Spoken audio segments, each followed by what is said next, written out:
Trauma isn't always obvious, but its impacts are running really deep. What if I tell you that understanding it, understanding the whole topic, is the first key to your healing? So welcome or welcome back to my channel. My name is Franziska, and today I'm going to talk about the kinds of trauma, the types of trauma. I will not go in so much about the effects on the nervous system. I have another video where I explain that, go deeper inside what it does to our body and what it does to us. But today I will give some examples on what kind of trauma there are and the symptoms of each and the definition. And I also have other videos explaining the signs of trauma so you can spot it in yourself. And I also have like a whole trauma playlist. For example, I have a video about trauma bonding. So all these kinds of topics related to trauma I have put in there. But today I'm going to talk about really the different types of trauma. And a little disclaimer, I'm not a psychotherapist or anything like that. I'm a person who experienced really severe trauma in the past. I was diagnosed with complex PTSD, and all these kind of topics just really opened my own eyes and really gave like an exponential push to my own healing journey. So this is why I want to share. And so let's dive in, guys. First, I want to give the definition of trauma, like really the definition, what it means. So trauma is a deeply distressing or disturbing experience that overwhelms a person's ability to cope, leaving lasting emotional, psychological, and sometimes physical effects. So what do they mean by that? So the ability to cope is like something happens, and in this position where you are in life, you cannot deal with it. And it's not just this, oh, I cannot deal with it. It's a real existential, you cannot deal with it. It's too much. No strategy or whatever you learned so far in your life can kind of hold the immensity of the experience. And then when that happens, its effects, it's traumatizing for a person. And it's also really important to say that it's so different because there are so many factors coming into play. What is traumatizing for one person might not be traumatizing for the other person. It really depends on the individual, what your experiences are, what your background is, your resilience, the things you learned. There's like millions and billions of different people. And even though there are, I think, events, they would be traumatizing for the most of the people, it's also not necessary that it will be traumatizing for everybody. So let's dive into the different types of trauma. So first one we have is the acute trauma. So we have one single event that triggers an intense amount of emotions. And this is, for example, a war, an accident, maybe the sudden loss of a loved one, a violent assault, or a sexual abuse as a one-time event. So your life goes normal, and then out of a sudden, there's like a big, strong impact. This is an acute trauma. And so the symptoms from that could be intense fear, shock, dissociation, hypervigilance, short-term but potentially long-lasting effects. Your life goes on like normal after that, and the things did not get yet imprinted so heavily into your nervous system or into your brain. It's really intense, but really in a short period of time. So the next thing we have is chronic trauma, and like the name already says, is like repeated events over an extended period of time. So this could be, for example, domestic violence. When you are in a marriage for 20 years and it's violence for 20 years, that's for sure chronic trauma. Emotional, physical abuse usually also happens not just once, unfortunately.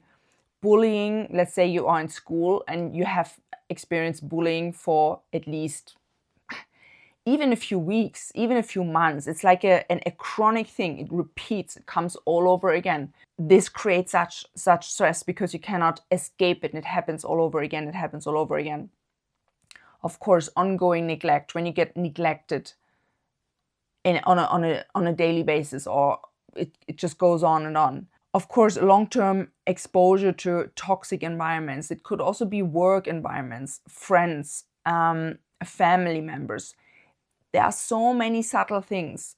If you have a narcissistic boss, let's say, and you are in this work environment and you have the constant exposure to this kind of toxic things, or let's say, I just make up examples. Your boss is narcissistic and the other colleague is bullying you, and all this kind of like power struggles, and this can already be traumatic for somebody. But this is chronic trauma.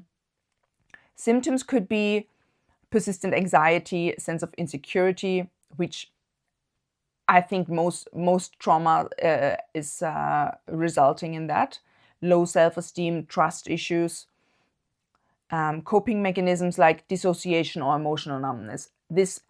And all these kind of traumas, they can really overlap in their effects and symptoms, but still there are different types. And just listen and see if any of that maybe resonates with you, or you kind of feel yourself in some category of that. Next one. This one was for me a real eye-opener because I had no idea. And this is the one also that affected my life the most. That is complex trauma. And the word complex, like the word says, it's complex. So we have trauma. For example, the acute trauma, this is like one thing. You can kind of like track it down, and there it is. Like, it happened on the 26th of March, 1900 something. The complex trauma has so many layers. And this is also, we have PTSD and we have complex PTSD. Because you cannot just treat one thing. It's so complex. I will go into that topic much more as well in future videos, because that is exactly what I experienced in my life. And it has so many layers that you really don't know sometimes where to even start. So it means complex trauma, multiple, prolonged interpersonal trauma, often inflicted by caregivers or close relationships, can also be partners or in marriage or something. It does not always have to be parents. Examples: childhood neglect. I mean, your childhood is like, you maybe, let's say you move out when you're 18. And all these 18 years, it always goes up and down. It's not just always trauma. Of course, you have good times and you have like times that are worse and stuff. But in general, you have a really long time when you were exposed to this really toxic environment. Abuse is always, I would say, always traumatic. Which 4-year-old can deal with abuse? You cannot deal with it. You cannot cope with it. And what I mean by cope is like what we do now as adults. We let's say we experience something really painful, a breakup of something. Then we kind of am able to reflect on it. We can kind of like read books about it. We can make logical conclusions and all these kind of things that at 4 years old or even younger or even older, it's not able to do that. It's just exposed to this horrible thing that happens, and it's just completely, we as beings, we kind of learn, this happens, I can deal with this like this. This kind of thing happens, or maybe I tried this strategy, or this worked last time, so I'm going to try it again. So we kind of always learn. We are faced with challenges, and then we learn, we overcome the challenges, and then new, harder challenges coming, and we kind of learn that again. And so we grow and we grow and we grow, and all our abilities and resilience and everything grows. But let's say your coping strategies for dealing with like things like you have a little fight in kindergarten, you're like, give me the car back. This is like an issue. But at this point, with 4 years old, you kind of know how to deal with it in whatever way that is. But then you are at home and you experience abuse, which is like experiences here and you are here. what to do. It's impossible. It's impossible to deal with that. So it's really important for us to understand that these things have a really long-lasting impact, even though the situation is not there anymore. Of course, also emotional manipulation, narcissistic tactics, siblings manipulation. And this is why it makes it so hard to, why it makes it all, not hard, but complex to treat, because there's so many different factors that come into play.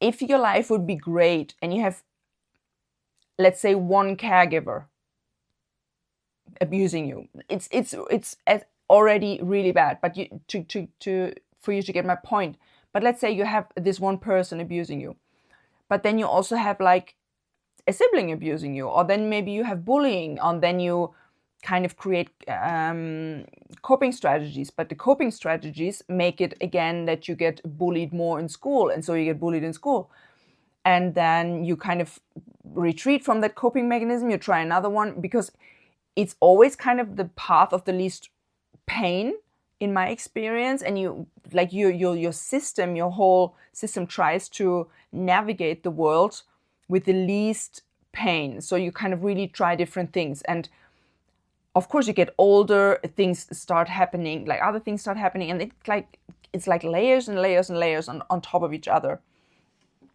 And to find the root from that, it's really, can be really difficult. It's because it's so complex, you don't even know what the real issue was or where to begin, because there's so many different factors. Of course, repeated sexual abuse or abandonment, it's so complex, because when we understand about the psyche, then the perpetrator loyalty comes in, family dynamics, sibling dynamics. You want to love, but you cannot really love because they abuse you, and have so many different layers that it makes it so complex. You cannot put your finger on it. You cannot really spot it.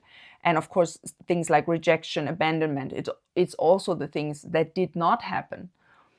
Trauma is not just the things that happen, it's also what did not happen. So when you never experienced love, or you never experienced a hug or nice words, that were just nothing, that is also highly traumatic. But you could not later say, yeah, this is what happens. You cannot find it in the past, because there's like a black hole. And this is especially with abandonment and rejection, like this kind of like silent treatments. The narcissistic abuse, they use a lot of times, they use the silent treatment, just rejecting you and not speaking to you for days.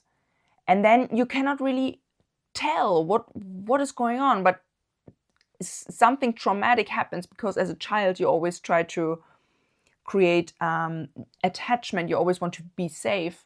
But if that doesn't happen, and in the way that your caregiver is not there, maybe not beating you up, but is not there, then this is highly unstable and highly unsafe, and really hard to spot later, because it's just a black hole.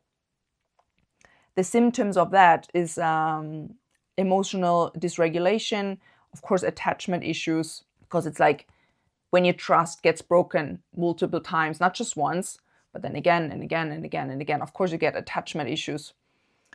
Deep-seated shame, guilt, and identity struggles. And what I wanted to say to shame, what I really learned kind of late in my life, because I was having shame so much in my subconscious that I wasn't even aware that I have shame.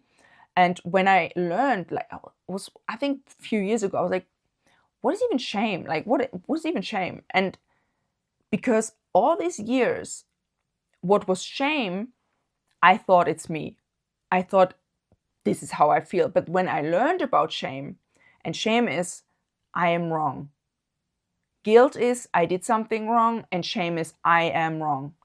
And this is a huge difference. And let's say you as a kid, you've messed something up, and it's a huge difference for your parent to blame the stuff you did, like, you threw that down, that was not good of you to do that. Or go to your room, shame on you, you like bad kid, whatever. It's personal, it's on you, it's shame. And of course, guilt and shame are usually close next to each other.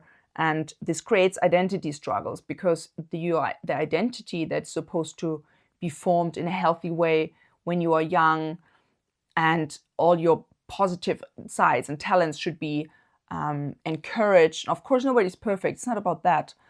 But if you get told shame on you and you are wrong from really early in your life, you're gonna believe it to a certain part, and this creates this identity of you being wrong, or you being, I'm just making examples, you being the fat kid, you being the slow kid, you being the one who is always making the trouble and the problems in school, or you are the one who, whatever, it gets like imprinted on you, and you kind of take it as a truth as yourself, which also of course leads to difficulty in forming healthy relationships, because you attract what you are.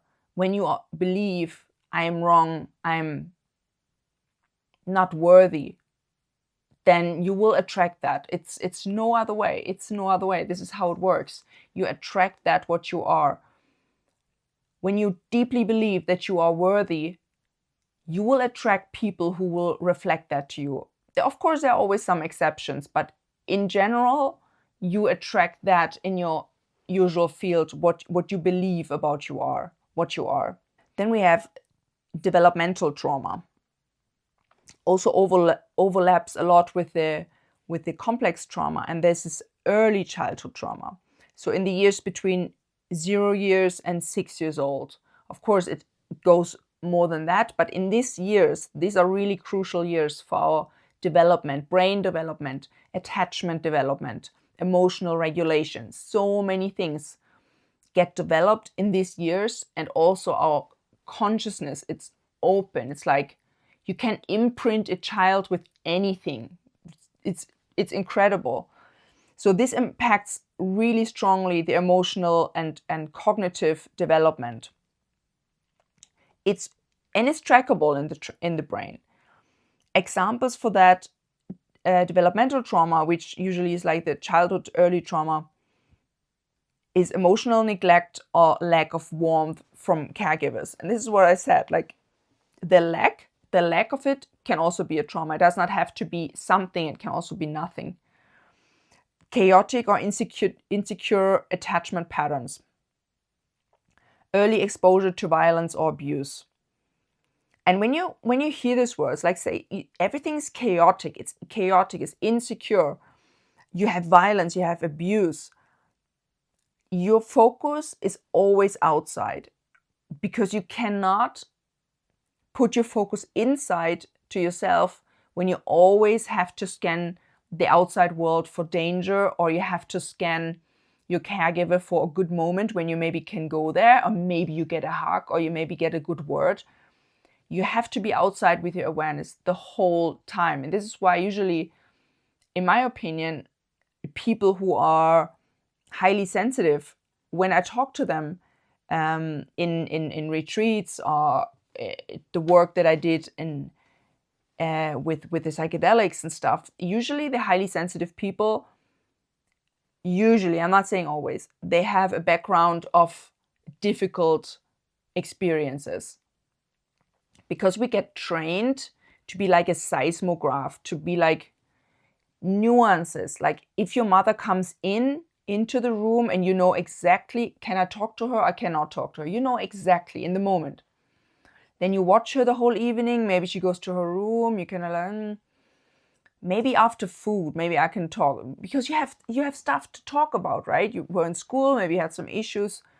You wanna talk, you wanna bond, you wanna attach, but you feel you cannot do it. And this kind of awareness is always outside. The symptoms of this kind of trauma that started so early is, of course, again, struggles with emotional regulation and impulse control. Emotional regulation, because we need to learn emotional regulation when we are kids. We can later learn it. That's what I did the last years. and what I still do, of course. But if you did not learn that, you have really difficult time to regulate your emotions too. And what do I mean by regulate? You have this emotional stuff coming and they overwhelm you. You get like washed over by your emotions and you kind of cry for 3 hours straight because you cannot regulate yourself. It's too much. And usually we learn that as kids to regulate, to like, this is anger, this is sadness. We kind of learn what all that is and how to deal with it. Then chronic anxiety or difficulty feeling safe, also a point for the other video I have about the nervous system, because it's in the body, it's the nervous system. When we don't feel safe, our nervous system it's triggered. It's not safe, and this is the number one priority for our ego, to feel safe. As a kid, as an adult, always this number one priority, to feel safe. Our nervous system is wired to give alarm immediately when there's a not safe factor in the environment in any way. And this is why trauma is so difficult later in life, because the things that were really unsafe for us as a kids, for example, a caregiver not being there, this is unsafe because you don't know when you're getting fed, or when it's you need the attachment as a child, because you are dependent from the caregiver, and non-attachment is unsafety. It's like equivalent with it. So our nervous system reacts in early years really strongly to that. And later in adult life, we wonder why I'm going insane when my partner goes out to the bakery, let's say. Because something deep gets triggered, and this is the nervous system. Then, of course, also identity struggles, low self-worth, and trust issues, like in the complex trauma as well, because it gets imprinted so early on that we cannot trust.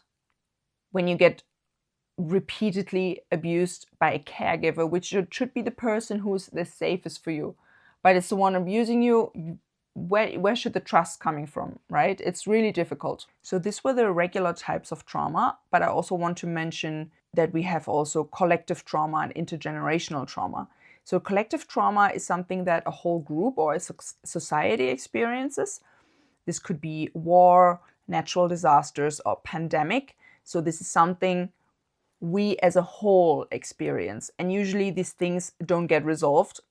Second World War, Germany, I don't know, nothing was resolved. Nobody, I don't want to say nobody because I don't know, but usually the people that I spoke to, and even first-hand people that experienced the Second World War, they weren't even really able to talk about it, let alone they processed the pain from that, and all this stuff gets stuck, and let's say a whole generation gets traumatized.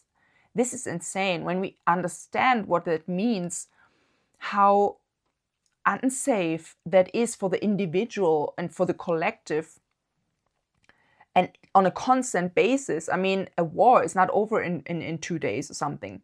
So this can have long-term cultural effects. A whole culture can change from a natural disaster or a war, because when the individual gets changed and all the environment is like crazy and chaotic and everything, then the outside in the collective also gets changed.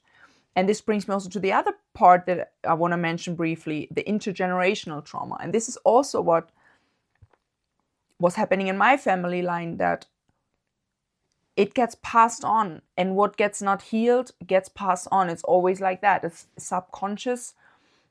Like the really simple example I'm always saying is that when somebody rejects their anger in themselves because they have learned anger is bad, they will reject the anger in their kid as well. They cannot deal with something that they reject in themselves or that they were rejected for. They will see it as bad and will not allow or will not be able to hold the space for the child. And this gets passed on. And then, of course, narcissistic behaviors, when you learn the manipulation tactics and the manipulation things and the subtle strategic stuff, you're probably gonna copy that as well a little bit. And you will learn that being slow is not well. So everything that your parents like say is bad, something of that will get passed on to you. And even if you don't know it, it doesn't matter. What you learned at 5 years old, you will not remember now and believe, oh yeah, this is what I learned back then. That's not a right, correct thing to believe. So I'm gonna just drop it. Unfortunately, it's not that easy. So these things, they get passed on. And it's also, of course, war survivors, refugees, like I said, narcissistic patterns, dysfunctional family patterns. It always gets passed on. And this is also why some people have kind of trauma responses, or I experienced it myself as well, that in some ways sometimes I didn't even know if it's mine. Is it mine, or is it something inherited? Is it a belief that I actually formed or had, or is it something that I inherited because I learned it when I was really, really young? And for me personally, plant medicine and psychedelics helped me so much because I was diving so deep into my own subconscious that I brought to light beliefs that I could not even believe that I have them. And they were so deep, and I because I have so complex trauma and on so many different layers, that for me personally, I found it necessary. Also because therapy is not really available everywhere, and also it's really expensive. So these were the types. I want to just repeat. We have the acute trauma, the single overwhelming event, the chronic trauma, repeated distressing events over an extended period. We have the complex trauma that usually results in complex PTSD, multiple prolonged interpersonal trauma, and the developmental trauma, early childhood trauma, that is also usually has something to do with attachment trauma. And it's so important that we learn about these things, because we don't spot it because we think it's normal. We perceive ourselves usually, I don't mean normal in the sense like everybody else, but this is how we are. This is how we are, right? So like I said, with the point of shame, I would not come to the idea that this is a pattern of deep-seated shame if I would not have learned about these things. And this is also why I'm so passionate about this, because it completely changed my life, the whole knowledge and awareness about trauma. And I have another video about how trauma changed my life. I'm going to link it in the description. And of course, the video that I just mentioned is like a testimony of that it's possible to heal from trauma, even from severe trauma and really difficult, complex things. When you stay on track, you have compassion with yourself, you give yourself time, not like half a year therapy and then it should be over, because it's usually not that fast. It takes years, it takes some work, it takes a lot of compassion, but it's really possible. So in which of these points do you see yourself, or maybe you know somebody who you think experienced something like that? And of course, healing is possible and really unique. It always really depends on what is your path, what do you want to do, what do you feel is your next step. Nobody can tell you but yourself. So let me know in the comments what you feel is your type of trauma, or what you have experienced with other people in that area. And of course, check out the trauma playlist. The other videos I have about trauma are also really interesting. And of course, I wish you all the best for your journey, wherever you are in your journey. And I hope to see you in the next video. And I wish you a great afternoon, day, or evening. Bye bye.